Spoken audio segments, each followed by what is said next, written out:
Apakah talbis iblis ini bisa terjadi pada saat akan wafat atau pasien yang dalam keadaan koma? Pertanyaan yang sangat bagus. Apakah talbis itu akan mendatangi seorang muslim dan muslimah di saat sakaratul maut? Jawabannya bukan mungkin.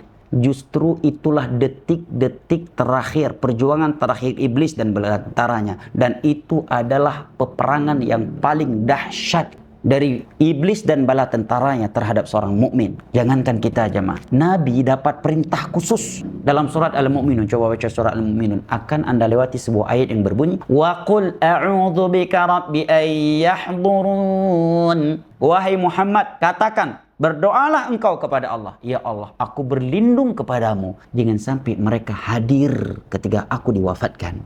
Maka ada doa Nabi yang berbunyi, wa a'udzubika an yatakhabbatani syaitan wa 'indal maut. Ya Allah, aku memohon perlindungan kepadamu agar syaitan tidak mempermainkan aku di saat sakaratul maut. Dahsyat ya mah, gangguan syaitan. Itu semuanya dahsyat, dan paling dahsyatnya menjelang wafat. Bahkan disebutkan ada cerita di zaman ulama salaf oleh Al-Imam Al-Qurtubi.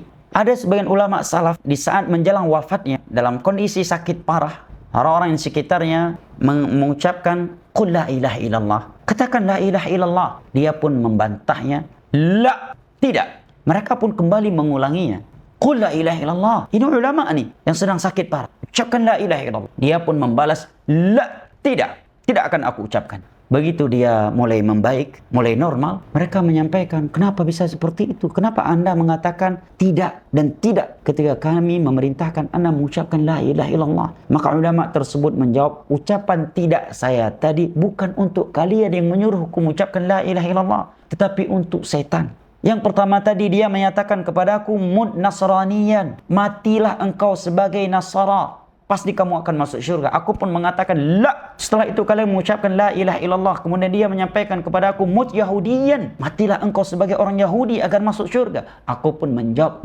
la, tidak. Dahsyat kan? Dan saya kira hampir setiap kita melihat ada orang-orang yang Masya Allah sebelum wafatnya saleh, disiplin salat, dan setelah begitu sakit parah, sebagian mereka bermudah-mudahan meninggalkan salat. Saya kira antum sebagai dokter paling sering mendapatkan pasien yang seperti ini.